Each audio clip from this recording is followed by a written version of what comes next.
don't think that you have to be the best from the get-go. Yeah. I think most people that hire interns want to see someone that can grow and someone that can learn and someone that listens.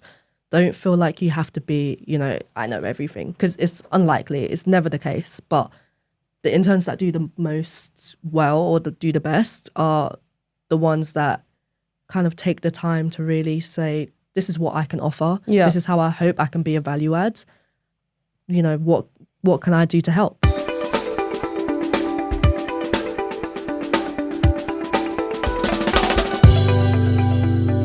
Hi everyone, welcome to the very first episode of the 10,000 Interns podcast. This is a 6-part series that marks and celebrates the ultimate milestone of the foundation, which is creating more than 10,000 paid internship opportunities for Black students and graduates across 35 sectors across the UK. This podcast series is going to be an archive that celebrates and showcases all the amazing work that the charity's done over the last 5 years.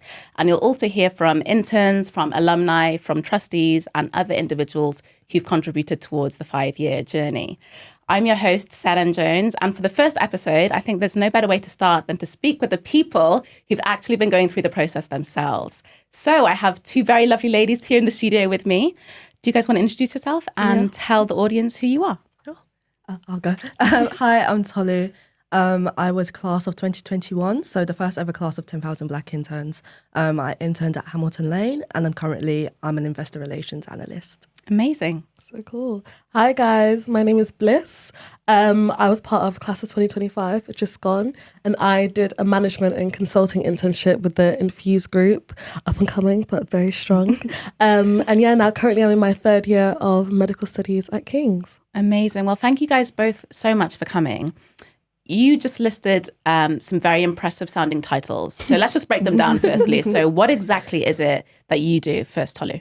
So right now I work in investor relations in private equity. So that's kind of helping our clients, kind of answering their questions, working on marketing decks, that kind of thing. So anything our clients need or investors need, I kind of help and be on that client-facing side. Gotcha. And Bliss? So in terms of like the internship, I was kind of always, because I know I said medical student, I was kind of always interested in that kind of economics management side, but I was so kind of already devoted to medicine, my first love, I couldn't leave her. So I was like, I'm going to do my med degree, but during like the small time I get away from it, I do want to explore different avenues. So that's kind of why I saw 10 Black K internships and I was like, you know what, this is a bit of me. Jumped in, applied for a couple of internships and got into consulting, and that was amazing. At the first week, I still didn't know what it was because it was so broad. I was going to ask that. Yeah. I mean, did you guys even know that these jobs and the niches, I guess, within the jobs existed before you applied? Is it something that you knew you wanted to do? I didn't, no. At all. There's very, I feel like slim boxes people kind of put in, like sixth form kind of level, like you don't know these other avenues existed. And I think it's because of this internship program. I was going through I have like over 50 now streams you can go into, and I was like, I know like the definition of 2. So that was really cool to explore. And I definitely think at university they talk a lot about public markets as well. So I was really unfamiliar with private markets when I did my internship in like asset management as a whole. So when it came up, I was like, oh, I know what asset management, investment management is, but I don't know what it is and what routes I could possibly take afterwards. So it was completely new to me. Okay. So you're both considered alumni now. So you've been through the process, you've graduated from the process. You said you were year of 21, and Bliss, you just finished this year. So let's go back to the very beginning of your 10,000 journey. How did you guys hear about the foundation in the first place? Like how did the opportunity kind of land in your laps essentially? Yeah, so for me, I was in my 2nd year of university, way back when. And then it was kind of that time where I'm looking for internships, ideally in finance, but I didn't really know exactly what area of finance. So I was applying to banking, to audit, to anything that would take me essentially. And then my mum sent me a message saying, oh, I've just seen this internship program. And my dad likes to say that he sent it to me, but I know it was my mum. But she sent it to me and she was like, oh, this is perfect. It's about finance. It's for Black students. I was like, great. This is literally everything that ticks the box. Wow. So that's kind of how I heard about it. I read through the requirements. I kind of met every requirement that they had. And at the time, it was 100 Black interns. So I was like, oh, this is new. This is cool. This is like perfect in terms of like my timeline. Like I'm looking for internships, and this kind of just fell on my lap. So I kind of thank my mum for sending that to me, because I don't know if I would have heard of it without it, especially since it was the first kind of iteration. Yeah. Was it a similar story for you? Was it a family member who brought the foundation to your attention? It was a bit more different, I think, because we've got 4 years in terms of when we did our internships between us. And I think in those 4 years, a lot happened. Like when I joined university at first, and then I was in the ACS groups, the African Caribbean Society, like 10K Black interns was like the thing. Yeah. Like so everyone knew about it. Oh yeah, like everyone trying to get. I was still like, huh? But like everyone, like kind of outside the STEM group, I'd say, was like very much like this is something we're all trying to apply. We're waiting for 1st of September to open. Like it was a big thing within the community, because I think it's such a solid program that just opens the door for so many people in our community. So I think by that time it was very established. So I kind of knew I wanted to jump in there, take a little chance at it. And yeah, here we are now. It's really cool. Wow. And what was going on, would you say, in your lives at that time? I mean, I can't help but think 2021, you were a pandemic student. I was. Yeah, yeah, very deeply. So COVID hit east of my first year. So by the time I got to second year, I went to the University of Southampton, by the way. So I was able to go back to campus, but it was fully online. So I was in my uni house, and yeah, it was just lectures online and not being able to meet. And I think we had you can only stay in your households that era. That time. Yeah. So it was very like different, because the whole university experience is going out, having fun, and we were like quarantined in our houses, and I caught COVID a few times as well. Yeah. So who didn't? It was, yeah, exactly. So yeah, it was really different. And I think at the same time, it gave me a lot of time to apply to stuff as well, because what else can you do kind of when you're stuck in the house? But yeah. What was it about, I guess, the time that you had inside where you're applying for these internships, where you see the 10,000 foundation? What is it specifically about the foundation that made you think, yeah, I'm going to give that one a go? Like that feels like it's right for me. Yeah. I think in terms of when you kind of go on the website straight away, you see people that look like you. I think being a minority in general, I think we always struggle to kind of find our place sometimes. And 10K, such a name, 10K Black interns, I was like, oh, I'm Black. I fit the box. Is this something that could be for me potentially? And then you go on and you see like all these different criteria and requirements. And like this time around, compared to other internship websites, you actually tick off a lot of them. So I think, like what do you mean? What do you mean by that? In terms of like being from a Black or Caribbean or African heritage or background, still being in university, being over a certain age, criteria like that, compared to like other internships, I feel like the criteria is a bit, not looser, but in a way where it's like, you kind of look at it and you kind of look at their past like alumni, their socials, and you're like, I'm not really seeing where I would kind of fit in here.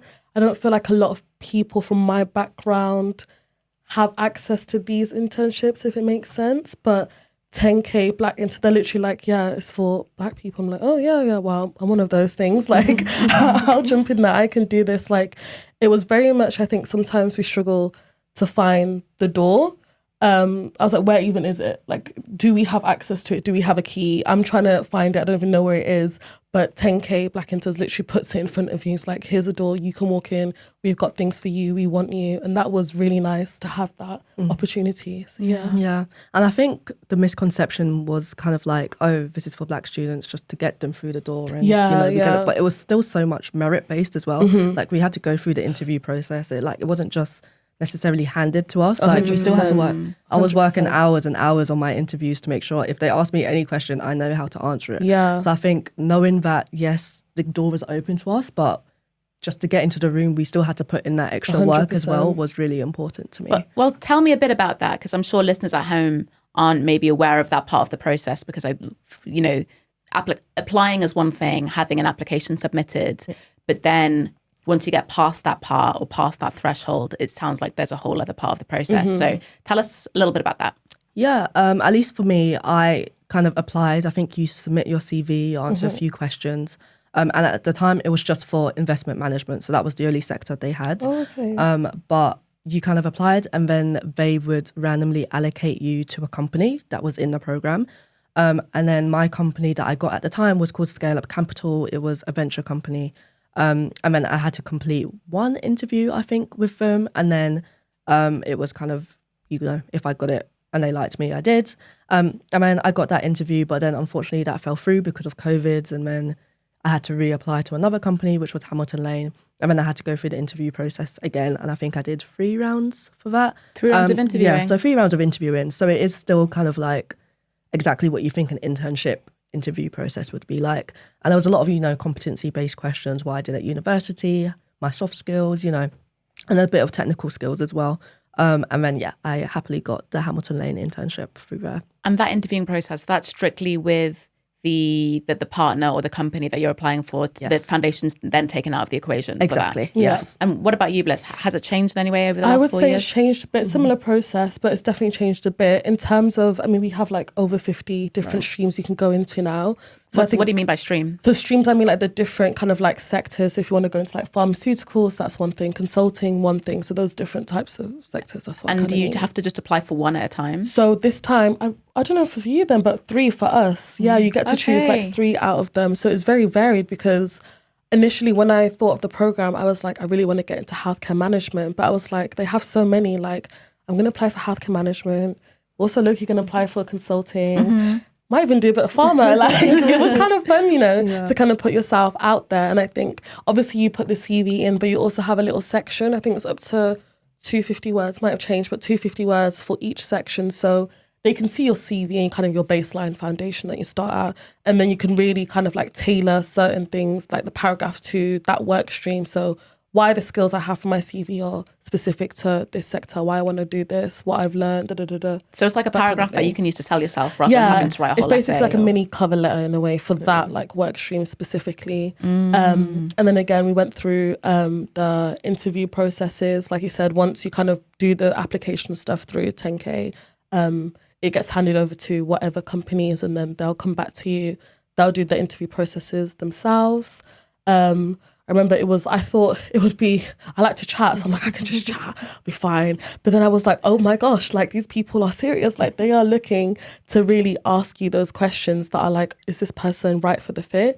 And I think because it's very competitive, like Tolu said, it's very competitive. Like people barely get, like you apply to 3 this time, people barely ever hear anything back. Like I heard back from only 1 in February and I applied like September, like the early applications. Wow. They got back to me and I was like, I forgot I even applied. Like, I can't believe they're back. And we went through the whole process and shout out Sinead because her questions, like that recruiter, amazing. Like I was like, yeah, she knows what she's looking for.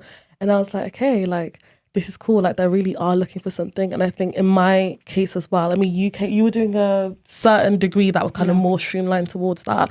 I was a med student trying to convince these people I want to do consulting. Like I really want to get in there. Okay. So it was kind of another level for me, I think, to really be like, okay, why am I taking a little step back from med? And why do I kind of want to go down a whole nother route, right? Trying to convince them in a way. But it was like, the skills that I had, like the foundational skills, the soft skills I had were very, very similar to the skills you need in the consulting workspace. And I was very much like, I've got the foundation. Like, if you take me on, I will show you what I can do, basically. And they were amazing, yeah. So let's move on to talk about your placements. So interns receive around 6 to 8 weeks at specific workplaces. Tolu, let's start with you. You said you started working at Hamilton Lane. So talk us through, I guess, the expectations and maybe the duties and the job that was given to you when you were working there. Yeah, so I was at Hamilton Lane for 8 weeks. And again, it was still COVID times. So this was 2021 summer. So it was fully online. I got to go to the office about 3 or 4 times, which was good to actually meet the team in person. 3 or 4 times across those 8 weeks? Across the 8 weeks, yeah. So it was quite different kind of logging on my first day and I had all my equipment sent to me, but my first day was on Zoom. And it was like, hi, this is our new intern, Tolu. And I'm just like there. And I think I froze, I remember. And you froze or the computer froze? And they were kind of like, oh, we'll come back to you. And I was like, I remember my tech like just completely going mad. And I'm like, typical. But yeah, it was really cool. In those 8 weeks, I was in the fund investment team, which is, if you're unsure about private equity, that is essentially being on the LP side, so the limited partner side, investing into funds from general partners. So I was kind of investing into funds for our investors or our clients. And that was essentially screening funds. So if there was a new fund coming to market, understanding what they're kind of selling, essentially. So what type of fund it is, what geographies they invest in, what sectors, etc. And I also did a few projects throughout those 8 weeks, so kind of benchmarking different fund names or different general partners. I did kind of like a big presentation at the end, which was showing kind of my knowledge of what I've learned those 8 weeks. So I think I kind of talked about the different fund life cycles and whatnot. But those 8 weeks was a lot of on the job learning, because I kind of went in not knowing anything. I was going to ask that, like how, coming from university, how much of that stuff did you know beforehand versus not? I think I did one module about, not even private equity, it was about financial management, but there were some terms that I knew. So I think I went in knowing what net IRR was and like what a multiple is. And that was it. So when I say say your knowledge is 100%, I went in knowing about 0.5%. Okay. It was little. Yeah. And I think I kind of went in so blind, but everyone in the team at Hamilton Lane was so helpful. There was a lot of, graduates that were maybe 1 or 2 years in, and they provided me so much support during that time, because they kind of knew we know you're a university student, we know you don't know anything, but show us what we can teach you, how do you apply that? And, that's kind of how I kind of showed my skills, I would say. Yeah. But it was really intimidating, because I think the learning curve, especially over 8 weeks, because you put so much pressure on yourself, I think, because you're like, I want to show these, everybody working here. I want to make a good impression. And it was like, I need to learn everything as quickly as I can. But naturally, that doesn't always happen. But I think those 8 weeks I learned so much. Definitely coming out, I knew so much more coming in. And I really surprised myself as well, actually, which was great. And I'm guessing Hamilton Lane liked me because I got the graduate offer at the end, which was great. Yeah. Yeah. Were there other interns who were working alongside you during those 8 weeks remotely? No, I was by myself. So I was the first intern at the London office anyway. Wow. That they'd had. So it was quite interesting, because I think when you have an intern community, you're like, I don't understand this. Go to the coffee area. Exactly. Yeah. But I was by myself, and I was at home on Zoom. So anytime I needed to ask someone, I'd be on Slack or, whatever the equivalent is. I'd be like, hi, Tolu, intern here, need some help. And it was a very different dynamic, but everyone adjusted so well. And like I said, the grads that were kind of like my touch point throughout most of it. And then I had my manager as well. They were honestly the best.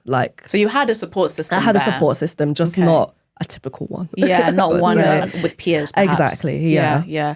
And Bliss, what about you when you started your internship? So tell us where you were, and again, kind of what you were doing and what was expected of you. So I was at Infuse Group. So I was doing the consulting internship, like I said. And they ended up extending it from 6 to 8 weeks, because they were like, we've got so much we want to teach you. 6 weeks is not enough. And it was very true, because when I went there, I was like, if we had stopped now, nothing would have gotten done. Because I feel like very much how they set up the internship was the first week or two was kind of training based, getting us involved in different aspects of consulting. I really thought consulting was one thing. I was shown different realms. I was like, this is still consulting? They're like, yeah. I was like, okay.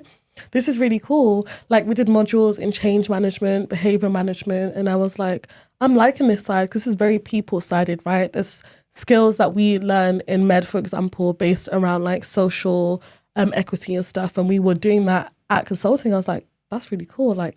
We're doing stuff that I've kind of already touched upon, so I have a foundation for this. So that was fun. And then kind of week 2/3 to all the way out to 8, it was more getting involved in external and internal projects. So the external projects were with actual clients that they worked with. So I got to work with a European university, NDA, no, I'm joking. European university, and we were working on their legal sector, because they're quite early university kind of coming up. And I was helping them build a VACD, value added chain diagram. Nice. Sounds very fancy, but it is quite simple. But it's just basically mapping out different processes. So I got to get involved with that, do process management and stuff. And I was like, at the beginning, I was like, what are these people asking? Because they'd always do kind of an introductory presentation about what the project is, and I was nodding. They always ask, do you any know? questions? Any questions? You're like, no, but in my head I'm so many questions. I just need to take some time to digest this, and then I'll come back with the questions. But getting to do that was really fun.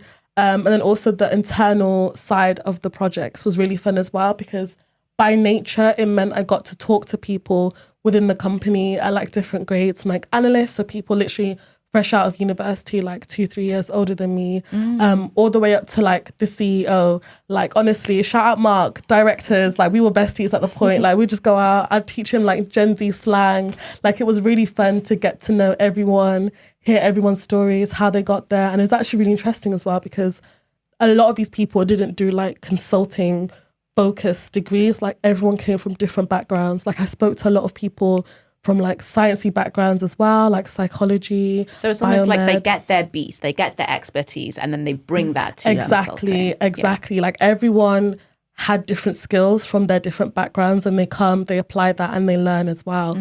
I was so surprised at how willing they were to teach us. Like you kind of hear some horror stories sometimes about internships and work experiences where it's like, we basically made coffee for 8 weeks. Like they kind of throw us in the corner doing work. And I was like, no, this is not what it was like here. We were like in the center of the office in a way. Everyone came and introduced themselves to us. So like, if you need help, come to me, we can talk about this. I really want to teach you guys. Like they were begging to teach us and train us. And I was like, oh my gosh, like having someone that actually wants you to be here, wants to teach you, wants you to learn, and literally just ask you whatever you want, like tell us, like we want to provide that to you, give us constant feedback, like a really good relationship that's really supportive. That was really nice to have. So 8 weeks I walked away with so much and so grateful. That is so fantastic to hear that you guys both had such positive experiences at your kind of workplaces.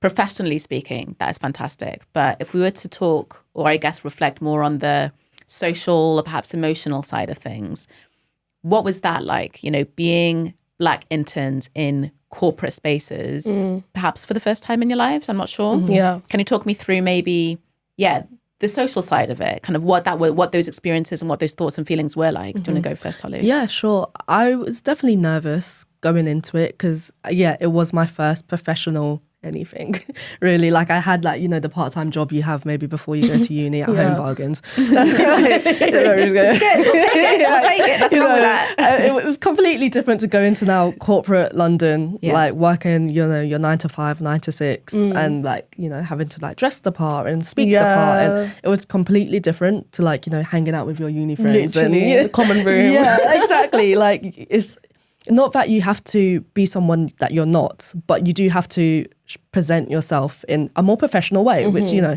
is a good thing. But it was definitely, I don't think it's something that you can just do. It's actually something that you have to learn how to do. And I kind of went in thinking, oh my gosh, you know, I have to learn the lingo. Like, what is low-hanging fruit? I don't know what that means. Like, what is the lingo that we use, you know?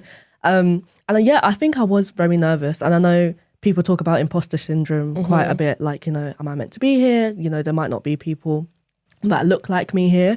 And it can get a bit daunting, but again, everyone at Hamilton Lane was extremely welcoming, extremely nice. So I think having that kind of network and having an office that is generally so welcoming made it so much easier. I think by my first day, even though people were on Zoom, I was like, I feel so much more comfortable. But I think stepping in, and I think a lot of people can relate to it, is that, it's extremely daunting because you want to be yourself, but you also know that, you know, you have to present yourself professionally, and it might not be something that you're used to, definitely. I guess, how do you go about that, landing that sweet spot, that middle ground of being a professional version of yourself, or perhaps a more professional version of yourself than you're used to, whilst also staying true to yourself? How did you like navigate that, Bliss? Ooh, that is a really good question. I think still being unproblematically yourself, that's the way. Being true to yourself is really important, because I think as much as like professional you have to be, I feel like if you kind of overdo it and you lose yourself, people can tell. Like you're not being authentic. Yeah, like you don't want to be a robot, exactly, right? You don't want to be a robot. That was one thing I was like, I'm not trying to do that robot corporate role. Like I'm not doing that. Like I still want to bring in my personality, but also be able to show people, like, as jokey as I can be, I am very serious. I do care. I am ambitious. I want to learn. So I think I'd say like not a timid person, but I'm definitely quieter when I meet someone first. I like to kind of scan the room. Yeah, like no, but genuinely I am sometimes. Like, it depends. Like Serena, I was like, but I'm very much read the room. before I speak to the room. So I kind of came in my first kind of couple weeks, and I was like, let me just kind of get the vibe of the office, see what everyone's on. And I think everyone kind of expects it to be a robot environment. But I think for me, like, everyone had a personality. Everyone was really lovely. I mean, I think especially for Infused Group, I mean, the whole slogan, the whole thing is, you know, being human, being candid, being kind, these different things. So they kind of look for people that's on that kind of flow in general anyway. So everyone had their own personality, but everyone was very warm, very kind. I'm trying to think what else to say. I think, streamline back to the question. I guess being yourself is not necessarily a problem. It's like having that conduct. Because I think, conduct, yes. Yeah. you know, wherever you are, there's a certain conduct. If you're with your friends, it's completely different to when you're in the workplace. That doesn't mean that you have to change yourself completely. You know, you can be yourself in both areas, just conduct yourself in a way that makes sense for the area and the people that you're around. And I think just, you know, some people, like you said, you need to read the room and, you know, conduct yourself in the manner that is kind of necessary. Yeah. Is it something that you guys fell into quite quickly? Like, you understood the assignment, you found a version of you that was professional and you were like, yes, this works? Or did it take some time to like experiment and figure that out? I feel like for me, it was very much like, let me just be quiet for a little bit, because I could speak for days. I could speak for the whole of the world. But you decided to like listen and watch, listen, learn. Exactly. Watch, listen, learn, like figure out the environment, figure out, okay, what's this kind of person like? What is their personality? What are they on? That kind of thing. And then once I kind of understood the people I was around, that's when I kind of came out of my shell a little bit. So I don't think, not that I would be proper, but I feel like if I came in with like, bam, I'm Bliss. I would be like, who is this crazy intern? She's doing too much right now. But I think once you establish relationships, which I think is another important thing, you establish relationships with people, you understand how they work, you form good bonds, they get you, you get them. I think that's when I feel like you can get a little bit more comfortable, start coming out of your shell a little bit. Still obviously maintaining that professional kind of look, but everyone's got thoughts on their heads. Like, you go to the coffee room and everyone's like not the same like robot at the computer. They're like busting jokes about a client and you're like, oh my gosh, girl, me too, I don't even know what's going on right now. Like, you'd be very surprised that people are actually human. Like, they're not all robots. 1000%. So I think, which I feel like is this kind of perception we have of corporate, which is like everything is quite bland, or like everything is kind of glassy. Everyone wears like navies and blacks. No, literally smiles. Literally that. I was like, thank God the main office wasn't in Canary Wharf. I was actually scared I'd have to go to Canary at like 8 a.m. in the morning, like find a suit from like M&S or something. Exactly. And I was like, no, like I need to learn how to do the walk and like stop smiling. There is very much that perception around corporate, and I was scared, but it really is not always the case. I feel like it didn't take me long to adjust, maybe like a few days, just to be like, you know, I think what took me the longest was learning the language, definitely, or like just getting up to speed with the terms used. And when you say learning the language, would you describe it as a kind of bespoke dialect that exists within corporate, or is it code switching, or is it a bit of both? I think it's a bespoke dialect, like just terms that corporate use, like presentations called a deck, and I had to be like, what's a deck? And I remember the first time I heard deck, and I was like a deck of cards? Like, fair enough. And I thought, what? Like a presentation deck? I was like, like just those things, and you pick up quite quickly. But it's like when you hear it for the first time, you're like, I don't know. But no, 100%. That's what there's a lot of abbreviations and stuff. a lot of abbreviations. Wow. Okay, so we've got deck. What else did we learn?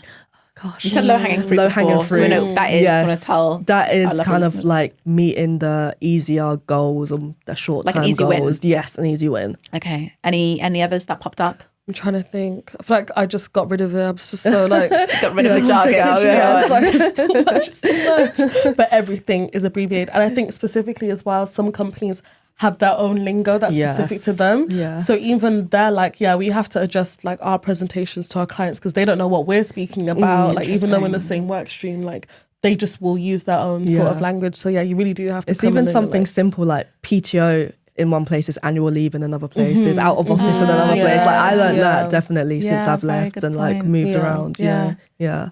I want to go back for a second to before you guys got the interview. Before you guys had the internship, the interview process, how do you prepare for that? Like, how does one prepare for interviews with these corporate spaces when they haven't had access to these corporate spaces before? How do you go about that? I remember, so I lived with 4 other girls at university in my second year. And then one other girl was applying to the same kind of roles that I was. And I remember we interviewed each other through the night. No, literally. Like we would go back and forth, like, okay, tell me about a time when, and I'd say the answer to her, and then she'll be like, I didn't like this part, say it again. And she was like a drill sergeant. Shout out to Aggie, because she helped me so much. But she honestly, like, that's how me and my friend kind of did it. But before we even did that, I would kind of go through typical answers or typical questions that would come up. So, competency-based questions. So tell me about a time when, also like star-based questions, that kind of more soft skills types to show your soft skills. I would kind of prep a few of those. I think they say like have about 5 different types, and then have a story for each 5 that you can tailor to whatever question they ask. Okay. And I remember I prepped my 5 stories, and then I'd go to my friend and repeat it and repeat it and repeat it until it sounds natural, not too rehearsed, but also like... exactly. But if they catch me on the spot, I can say it naturally. And that's how I kind of prepared. So I remember I had a Word document with all these kind of questions. Yeah. And then I had, Hamilton Lane's, what, the CEO, what they're called. And so that a bit of homework on exactly, the company. yeah. And my Word document was about 10 pages long. And I think I just studied that for like however many days I had. Yeah, that's how I did it. I'd say very similar process. Like you'll have like it's not that different for like an interview for like a general job, like in home bargains, like you said, like they will always ask you about competency and soft skills, and then you kind of, like you said, have to do your homework on the company. I'm very much someone like kind of what Tolu did, basically research, homework. Like I try and figure out, okay, what is this stream? Consulting, okay, calm. What's currently going on in the consulting world? Because I think another big thing people miss out is like what's happening currently. Because you can come in, you can talk about, I love consulting, but they're like, okay, but do you know what's happening right now Need an in the understanding world? of the Do you current understand climate? the current climate? That's a really big thing. So just doing research on that is really good. I would definitely say going on their website, kind of figuring out what they're about. So in Fuse, for example, they had those 4 values. I made sure I had answers for if they asked me, okay, how do you show that you're being human? How do you show that you're being candid? Reading up on like their, what's it called? Case studies. So like past works of clients. Like, are you familiar with what we do? Because consulting can be different in all sorts of different places. But do you know what Infuse does? Do you know what we're about? Do you know why we do things the way we do? Yeah. And now, so why do you want to be with us? Why do you think you're a good fit? Those kind of things. So just do your like general foundational things that can apply to everything else, and then like figure out who are you talking to. That's just the way I'd go about it. Yeah, that's an important one. Yeah. Like if you know who your interviewer is, LinkedIn stalking them. Basically, I think I did that every single time. LinkedIn is good. They probably saw my face like, Tolu, interviewing your profile. Like, sorry. Because they're all on premium these days, aren't they? You're gonna get caught. But like, at least, and don't do it the day before, because then they'll see that you're looking at only the day before the interview. You have to do it. Even in real advance. tea, very good tips. So we've spoken about what you enjoyed about your internships, the experiences you had professionally. What would you say you found most challenging about being in these environments? Ooh, that's a good one. I'd say coming from my background compared to like other people that typically apply to like internship and consulting, these people, in their modules, they will study something alongside it. They will have been researching it. Like they really want these internships. I was still very fresh to like applying to something on the corporate side. So I really had to not challenge myself, but in a way I kind of had to be like, okay, how am I going to successfully go from like a STEM background, like medicine really does become your whole life, to going to like a more corporate side, exploring consulting, figuring out, okay, what skills can I bring? Like, how can I actually learn from this? Because I think a lot of people think you're going to an internship and you need to know everything. What is the point of doing an internship if you're going to know everything already, right? I think interns in these companies, they actually look for people that have like a good solid foundation, and they want to help you building up on what you have already is a really important aspect of internships. They want to teach you, they want to show you something different that you might not have been able to get in uni. And I had none of these basically in uni. Like I had the client side, I guess, communication skills from like talking to patients and those kind of things. But everything else was still very new to me. So I think, that was definitely a challenging part. But I think you have to be brave and you have to be ambitious. Like, don't be scared to ask questions. Don't be scared to jump into anything and talk to the CEOs. Like everybody wants to help you. Like, they didn't take you on for you to just sit in the corner and be timid. Like, you really do have to put yourself out there. I think the more you do that, the more you will get back from it. And I gotta laugh. Yeah. And what about you, Tolu? Because obviously you had that added layer of being kind of a COVID or a pandemic student or intern. So what did you find the most difficult about your 8 weeks? Definitely, because I'm more on the quiet side as well. I am naturally more quiet and more of the listener. So I think putting myself out there, especially because I'm not going to be the intern that's kind of walking around and people would be able to grab me or see me in the kitchen. I was like behind a screen. So I think being able to actually make connections was probably the hardest thing, like natural connections that I can just, have a conversation with people and being able to just speak to them, pretending like we're not behind a screen right now, just, actually speak to people, and not just the people in my team. Because I think when you're an intern and you're in the office, you get to speak to everybody naturally. Yeah. But since I wasn't able to do that, that was definitely hard to overcome. But my manager at the time was great. She kind of gave me a list of, I think it was about 20 or so people. And she was like, every week you're going to speak to 3 different people. And it wasn't even like, you're going to speak to this analyst. She gave me, I think, the head of my team in America. Yeah. She was like, you're going to speak to her this week.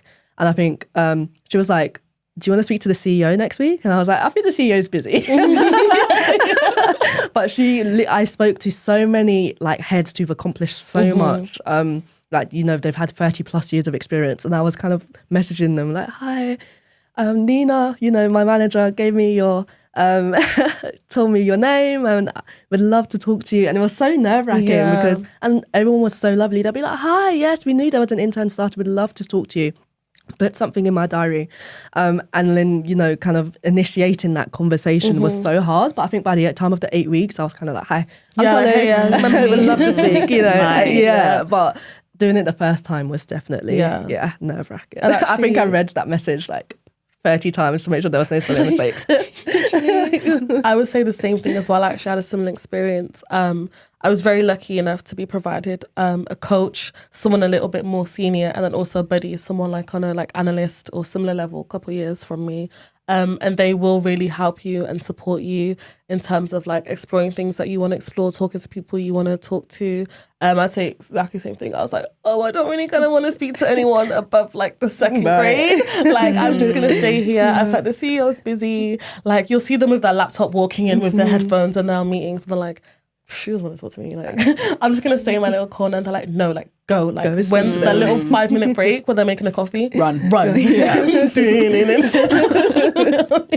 But yeah, I was literally like, okay, hi. And they're like, oh my gosh, I've been meaning to speak to you. Like, one thing as well, I was surprised they actually want to speak to you. Yeah, exactly. I was like, I don't even know if you knew my name, but like, they're paying attention. People are watching you. Not only like people are watching you, but like, they are paying attention to you. They do want to speak to you. Because I feel like you have it in your own head, they're like, they would not want to speak to me. But I did not speak to somebody that never said, I don't have time for you right now. Everybody always gave me their time, which I think just goes to show like it's really all in your own head. It is. Like, people are so friendly. And the connections that you meet, like there's some people now at Hamilton Lane that I still have the connections to this day, That's fantastic. And it's just because I put myself out there and said, I want to make an effort to speak to said person. A small gesture can take you so 1000%. Far. These people are so accomplished. Like, I just think of Nina and Mark. I just look up to them. Like, I need to make a shrine for them, literally, because I'm like, how can someone do so many things? And having Abby, so she was a principal consultant. So she joined us from like, I don't know if it's the company, but one of the big like 4 like up there. She joined Infuse, and she's a powerhouse. Like, I was stalking her LinkedIn before, and I was like, you're not even that old. Like, how did you do all these things? Like, people are amazing. And it's like, if you want to be like that, you've got to be able to speak to them and be like, hey, like, I really want to learn from you. Yeah. These people want to teach you. Like, I think one thing we could also be scared about is gatekeeping. Ain't nobody want to open the gates. Nobody wants to open the gates these days. So if you go to people, just put yourself out there. Sometimes some people will say no, but I've never had a no, honestly. Like, don't say no to yourself before someone gets a chance to say no to you. Yeah. So what happens then once you get through the door, right? You're in these spaces and the 8 weeks is up. Like, what happens then? What do you still take with you from the foundation, from the internship? Question. I think I definitely at least took away the putting myself out there area. I think going in, I was very shy, very timid, but coming out, I'm like, I would love to have a conversation with you, you know, just even messaging someone on LinkedIn that I want to hear their story. Like, it's so much easier now. So you've got more confidence. 1000%. And I think also just not only the technical skills, but I learned so many more soft skills that I didn't even know I could have on top of that. Not even Like confidence, what? but presentation, like how to speak in presentations, and even just being able to navigate different spaces, I would say. Because, you know, yes, you're speaking to the other analysts, sure, but also speaking to, you know, the more higher up, like the principals, and being able to just kind of put yourself in those spaces as well was something I took away so much. Yeah. What about you, Bliss? I would say similar things for sure. The skills, I think confidence as well. Especially coming from a different background, I was scared to put myself out there, but I did 8 weeks, absolutely smashed it. People love me, I love people.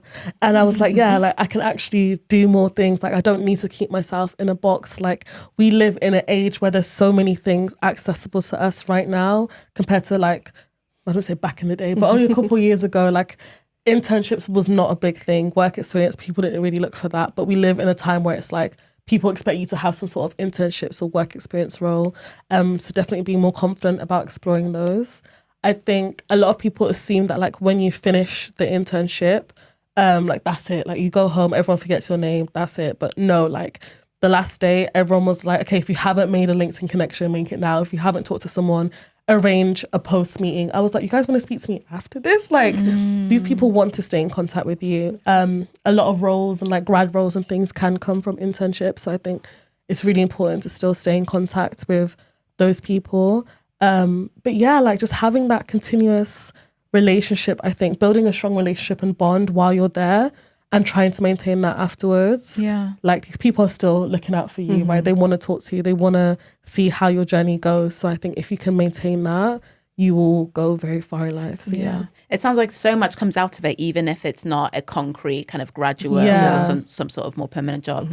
I know, Tolu, that you did receive a graduate role after your internship. Can you tell us just a little bit about that and kind of what that was like? Yeah, I kind of knew that they had the graduate program as I'd met, you know, the analyst that had kind of gone through it or in the middle of it. So you knew that during your internship? I did know that it could be a possibility, but I didn't want to be like, you know, but I was like, you know, if I show them what I can do, I can show them that, you know, I listen, I take aboard feedback, I ask questions, that hopefully something will come about. And it did get to maybe halfway. They were like, you know, just to let you know, we do have the kind of the position available. Let's just continue to see how things go. Or are you even interested in the position? I was like, I'm interested. That would be great. And I did kind of talk to the other analysts, ask them about their experience. Because I think one thing people forget is with internships, they're kind of seeing how you do, but you also want to see if you would like the company as well. You're only there for 8 weeks.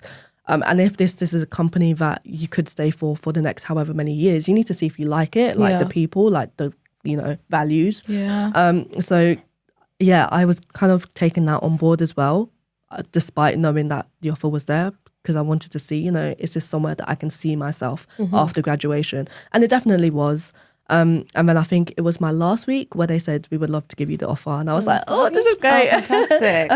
I was in my little, you know, study and I was like, oh, yes. And I remember, literally, because I remember my dad was home because he was working from home. It was also COVID. And he popped his head in and he was like, look, did you say it was so funny. And it was such a great feeling because I know how hard it is for graduates now as well. Like the job market is horrendous and it's crazy. So I do think having that extra, you know, I've got something post uni was definitely a comfort, but it was also with a company that I spent 8 weeks in. I loved. I was excited to go back to, you know. So yeah, it was great and I'm very grateful. Yeah. So Tolu, you heard about the foundation through your mum. Bliss, you heard about the foundation through the ACS community at university. How would you describe the role the foundation has had in your experience in the workplace and in the young people that you have become today? Yeah, I would say it's been incredibly transformative. I think without 10K interns, I wouldn't be where I am. I wouldn't have the job role. I could, but you know, who knows what that future would have been like. The fact that they gave me my first kind of foot in the door has been so life-changing, because at the time I didn't know what private equity was, you know, let alone what the whole financial markets could offer me.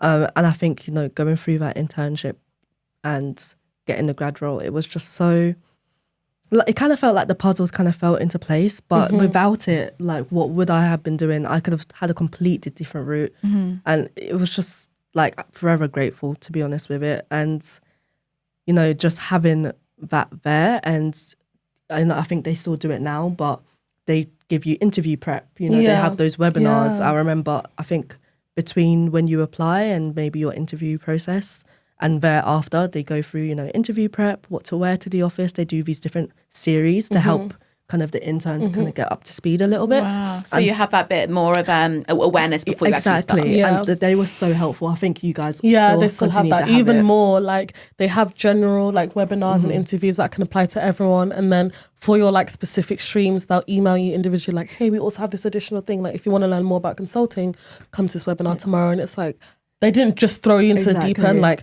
you can apply to this, do it, maybe you'll hear back. Like, it was like, no, we want to support you in this journey, want to hold you. And I'm like, thank you. Like, it was so beneficial, because I remember there were some things, I remember David hosted a lot of them, and he was just great he gave so many gems.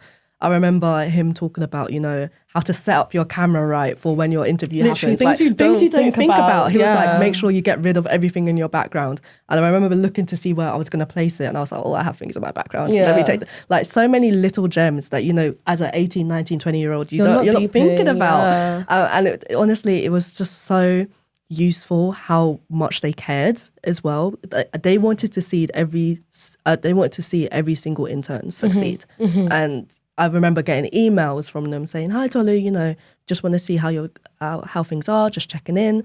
And I just felt so like comforted, like this is not throwing you into the deep end. They're taking you step by step and, you know, just being there for you, which was amazing. Yeah. Yeah. What about you, Bliss? I 100% agree. Like, I could reiterate the same thing. Honestly, it was, I don't say life-changing, but it definitely puts you in spaces you didn't think you even had access to. They just support you throughout the whole journey. And they're just there to kind of show you that you are allowed to be in these spaces. Here are like these different work streams you didn't even know existed. Let's help you apply. Let's show you what it's about.